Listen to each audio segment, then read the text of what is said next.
So hello, today I'm going to give, as Victor said, I'm going to give a lecture about theism versus atheism. So first, I want to say that I realize I'm younger than most people here. But since I went through doubts about God and Christianity and the divine principle, and how I discovered that there are good reasons to believe in God, so I want to share that there is strong evidence that God exists. And I will not be going over like Christianity or the divine principle today, but only about God. Does God exist? And is it the best explanation that we have? When I first made this presentation, I showed it to the king, and he said that if you don't erase 70% of it, people would be asleep. So this is a simplified version. So let's be thankful to the second king that we don't have a 6-hour lecture. But if anyone does want the full presentation, then you can feel free to ask. So let's get started. So theism versus atheism. Is there rational justification for belief in God? And I want to thank Hyung or Jake especially for helping us translate this. Yes, please give him a big round of applause. So with that taken care of, let's start the presentation. So there are three main belief systems in regards to if God exists over the universe. First, it's atheism, which despite so atheism is the claim that God does not exist. This is a truth claim, and therefore it has to be supported with evidence or arguments for its worldview. Next, it's agnosticism, which says that one is not really sure whether one worldview is right over another. So many people think they're atheists, but actually fall into the agnostic camp. Finally, what I'll be arguing today is, of course, theism, which is the claim that there exists a God. Popular culture portrays religion, or more specifically, theism, as an irrational caveman and desert dweller belief. So what I'll argue in this presentation is that theism has more explanatory power based on the available data that we do have. The overview is that we're going to first argue that the universe began to exist. And the three reasons that I'll give for the universe beginning to exist is that the philosophical argument of the impossibility of infinite past events. Next is the scientific arguments of expansion of the universe. And then thirdly, the second law of thermodynamics. And then the second argument that we'll go over is the fine-tuning argument, which says that the design in the universe is incomprehensible if not for a designer. And the third is the moral argument. So I want to note that there are literally hundreds of arguments for classical theism. This is an introduction to the very tip of the iceberg, so to speak. And I want to emphasize this again. I will not be presenting arguments for Christianity or the divine principle. It's only for God's existence. The first argument is the philosophical, that there can't be an infinite regress of temporal events. So atheists claim that the universe was infinite in nature, and that there is no real beginning point for the universe. But this argument is to prove that that's impossible, because for there to be an infinite universe to exist beforehand, there would have to be an infinite number of past events. And that would never make it so that we would arrive today. Event after another. It's like a sequence of dominoes, falling one after another until the last domino, today, is reached. The problem is that the final domino could never fall if an infinite number of dominoes had to fall first. So today could never be reached. But obviously, here we are. It's today. So the number of events leading up to today could not possibly be infinite. So to further clarify this further, I'll try to explain this. So if there was an infinite number of past events before today, so for example, if I was closing and shutting this computer for eternity before today, the number of temporal events would mean that I can never come to today where we are. But obviously here we are. So as the video says, the number of events leading up to today could not possibly be infinite. In other words, the universe was finite in nature, not infinite. So next, let's look at some scientific arguments for the beginning of the universe. So next, the scientific proofs. In 1929, Edwin Hubble found that the light coming from us from distant galaxies appeared to be redder than expected. This redshift in the light was most plausibly explained because the galaxies are moving away from us, and therefore the wavelengths are stretched so that they appear to be redder than expected. And wherever Hubble trained his telescope in the night sky, he observed the same redshift in the light over and over again. It appears as though we are in the middle of a cosmic explosion and that all other galaxies are flying away from us at tremendous speeds. And if we were to rewind the tape, it would shrink down to an initial singularity. So that would mean that the universe had a beginning. So we can understand this through an example of a balloon. And do you have the balloon? So the balloon is supposed to represent the universe expanding, and then the breath of the blowing into the balloon is supposed to represent that the universe is expanding from nothing. And the stickers represent the galaxies and the universe and whatnot. So as you can see, the universes are expanding, and the galaxies are spreading farther away from each other. And this is an example of the first scientific confirmation that the universe is expanding. The second scientific argument for the beginning of the universe, which is the second law of thermodynamics. The second law of thermodynamics states that unless energy is being fed into a system, that system will become increasingly disorderly. Given enough time, all of the energy in the universe will eventually spread out evenly throughout the universe. You may have heard of this, but it is called the heat death of the universe, which will mean that there will be no such thing as heat anymore, leaving the entire universe in bitter cold darkness. And this prediction of the future raised a further puzzle. If given enough time that the universe will eventually be in a state of heat death, then why, if it has existed forever, why is it not now in a state of heat death? So for example, I'm sure you have heard that the sun will cease to give its heat eventually. And the sun's death is calculated to be about 7 to 8 billion years from now. However, if there was an infinite amount of time that had passed before we arrived today, then the sun would have already died a long time ago. But the sun is still here, giving off its light. That would mean that the universe was not past eternal. So I'll try to explain this again. So the sun is finite in nature of time. However, the atheist claim is that the universe existed forever and that it is a necessary existence. However, if the sun is finite in nature, if the universe has existed forever, then the sun would have already died by now. So therefore, the universe had a beginning.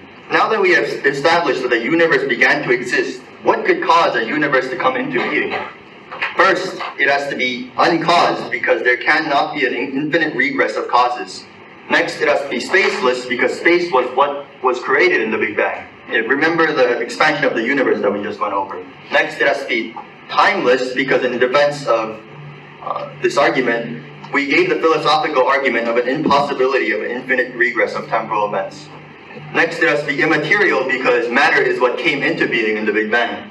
Next, it has to be powerful to create the universe from nothing. And it has to be endowed with freedom of the will because to go from a state of nothing into something, a choice has to be made. So, with the conclusion of the universe beginning to exist, we get the properties of something that is uncaused, spaceless, timeless, immaterial, powerful enough to create the universe out of nothing, and endowed with freedom of the will or a mind. So let's go on to the next argument, the fine-tuning argument. So one of the most influential atheists of the 20th century, Anthony Flew, became a deist when confronted with a version of the fine-tuning argument. He said, "I think that the DNA material show that intelligence must have been involved in getting these extraordinarily diverse elements together. The enormous complexity by which the results were achieved looked to me like the work of intelligence. So the delicate balance of the first conditions has become known as the fine-tuning of the universe for life. This delicate balance of the first conditions has become known as the fine-tuning argument."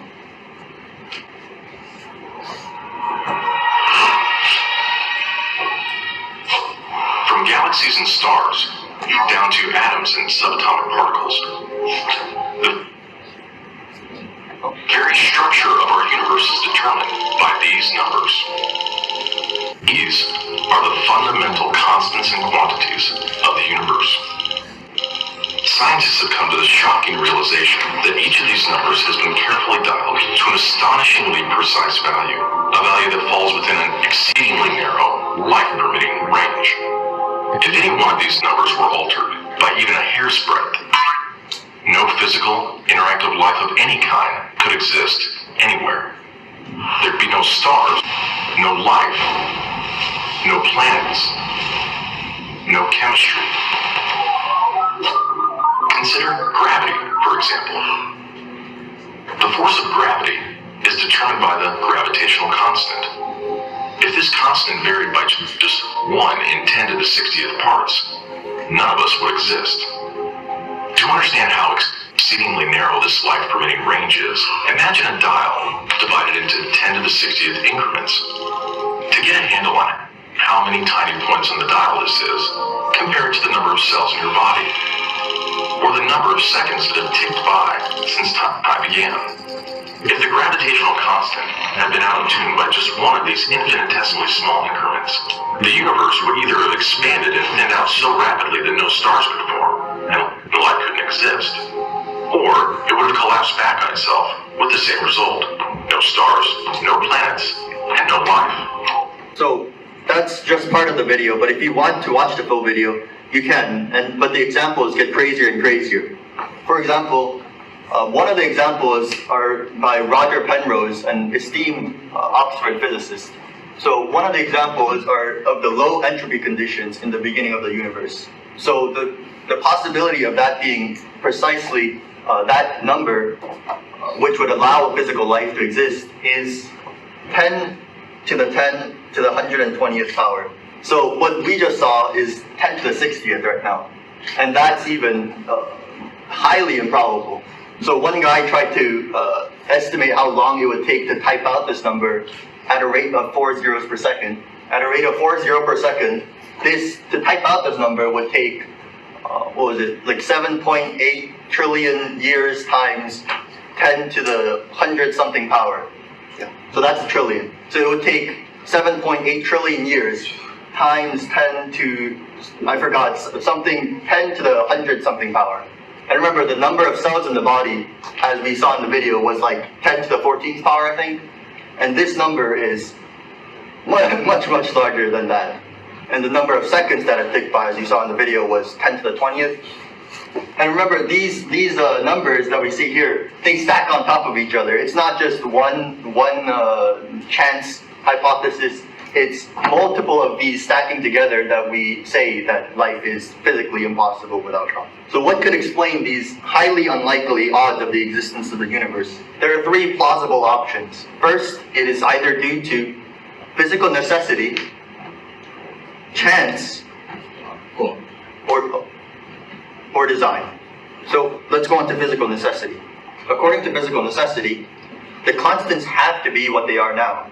However, nothing in physics suggests that the initial conditions have to be what they are now. For example, this number, oh, by the way, this is 1 out of this number. So for example, this could have been like 10 to the 10 to the 122, but physical necessity says that it has to be 122. But as we know, these extremely unlikely circumstances prove that physical necessity is not possible. Let's go on to the next plausible option. What about chance? According to this view, all of the constants and quantities fall into the infinitesimal life-permitting range, and we basically lucked out. Yep, on this view, we had won the cosmic lottery. However, you're probably familiar with this sort of reasoning and the Second King's response to it. He gives William Dembski's royal flush example. So the chances of getting a royal flush is 1 out of 600,000 in a poker game. So a royal flush is same suit, same suit of like hearts, and then in a number of order, which is 10J, Queen, King. And that's the highest possible amount you can get in royal flush. In a poker game. So imagine, so it's highly unlikely that you'll get this. Imagine you're playing a game of poker with one other person. After he deals the cards, you get bad cards, but he gets a royal flush. It is very unlikely, but since you know that it is just as likely to get that sort of hand as any other hand, you keep on playing. However, he gets a royal flush again. You'll start to get very suspicious, but you're willing to keep on playing. But despite the odds, if he gets it again and again and again and again, you would be convinced that he was cheating. So the analogy is this. If something highly improbable happens over and over and over again, you start to wonder if there was intelligence rigging the cards in such a way that it made it so the royal flush was the only possible option. And you start to wonder if it was just coincidence or it had to be that way, or in other words, destiny. not only is there one highly unlikely circumstance, there's a pattern of highly unlikely circumstances. Contrasting this to the universe, as we've seen with these kind of numbers, and these are just two examples, keep in mind. So there are so many different variables for the existence of life anywhere in the cosmos, and all of these are complementary. So these are just two examples, but there's literally hundreds of these stacking on top of each other. Therefore, chance is not all at plausible. At all plausible. So the final option.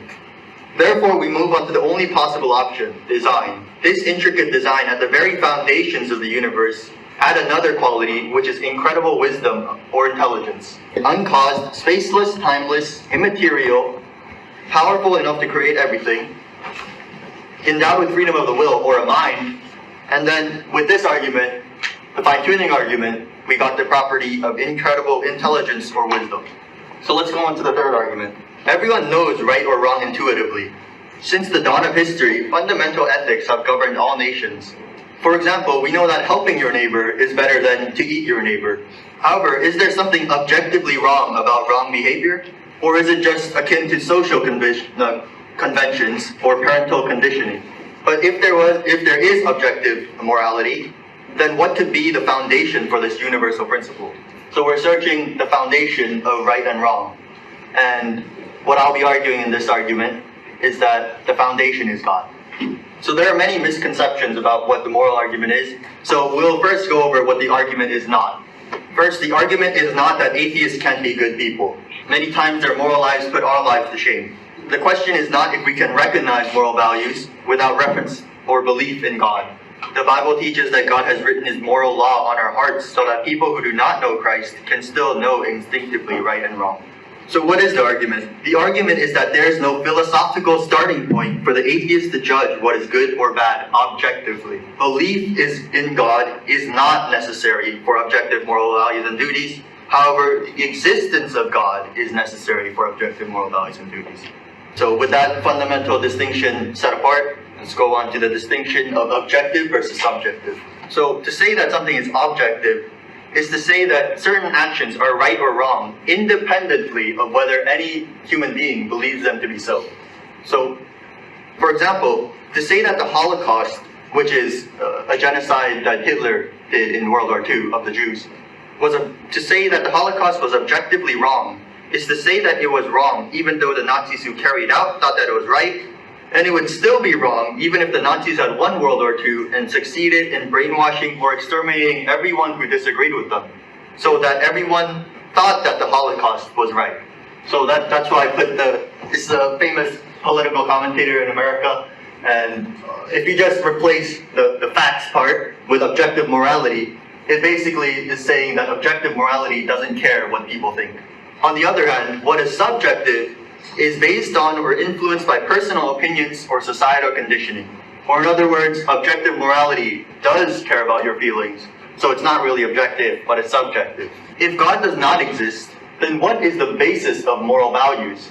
The most popular form of atheism is naturalism, which holds that the only things that exist are things that are best postulated by our scientific theories, and that the only things that exist are natural. But science is morally neutral. It only tells us what is, not what you ought to do. So for example, you've heard that the COVID vaccine is bad for you, that the second king always mentions. So science only tells us what the implications are of the COVID vaccine, but it doesn't tell you if you should take the COVID vaccine. So it would follow immediately that on atheism, moral values and duties do not exist. So it would follow immediately that on atheism, moral values and duties do not exist. This is evidenced by famous atheist scholars, one being Richard Dawkins, who says, "There is at bottom no design, no purpose, no evil, no good, nothing but blind pitiless indifference. We are machines for propagating DNA, and it is every living object's sole reason for being." Similarly, Michael Roos, atheist scholar, says that morality is a biological adaptation, no less than our hands and feet and teeth. Nevertheless, such reference to it is truly without foundation. Morality is just an aid to survival and reproduction, and any deeper meaning is illusory. So on atheism, as we just seen, we are just animals for propagating DNA and have no moral obligations to one another. On the atheistic view, it is nothing more than a subjective impression arising from societal and parental conditioning. Things like rape or murder are not societally advantageous, so they have become taboo over the course of human history. However, that does nothing to show that this behavior is really wrong. This goes on all the time in the animal kingdom, for example. The rapist who goes against the herd morality is doing nothing more serious than acting unfashionably. This is why on atheism, things like the 20th century genocides happened. There's nothing objective holding them back from just might equals right. So, for example, I'll give a list of examples of on atheism. There's nothing really wrong with this behavior. So there's nothing wrong with lying, stealing, cheating, coveting, injustice, robbing, racism, adultery, abuse, beating, betrayal, rape, murder, slavery, child sex trafficking, abortion, genocide, ethnic cleansing, mass starvation, holocausts, and etc. So on atheism, again, since there's no objective moral foundation, there's nothing objectively wrong with all of these. But, as we all say, objective moral values and duties do exist. Philosophers who reflect upon our moral experience would say that just as I believe my five senses are accurate, unless and until I have some overriding reason to distrust my senses, I should accept them as reliable. Similarly, I should also accept what my moral experience tells me, that some things are at least objectively good or evil, right or wrong. Such a defeater would have to show that our moral experience is utterly unreliable. However, as you've seen in just the previous slides, our moral compass is so powerful that such a defeater would have to be incredibly powerful in order to overcome our experience. We have seen that moral values or ideals are an objective part of reality. However, moral values exist in persons, not in objects. For example, we don't have any moral obligations to a rock or a backpack or this water bottle. The problem is that no finite person has ever fully realized all moral value. The moral ideal is nowhere fully actualized in the finite world, while still being binding in the finite world. But how can something be objective and valid if it does not exist? Therefore, if the moral ideal is to be valid for reality, it must be fully realized or actualized in an existent that is both personal and eternal. That is God. So, the first picture that we saw in the moral argument, what is the foundation of right and wrong? As I've tried to argue, is that it is God. So, in summary, today we first saw that the universe had a beginning. From this, we argued that whatever created the universe had to be uncaused, spaceless, timeless, immaterial, powerful, and personal. Then we took a look at the fine-tuning argument, which led to the attribute of unparalleled intelligence. Finally, as we've just seen, God is the standard for objective morality. With the conclusion of all of these arguments, these properties beget of the full picture of God reflected in classical theism. Therefore, with these three brief arguments, I believe that there is good reason to think that God exists. Thank you.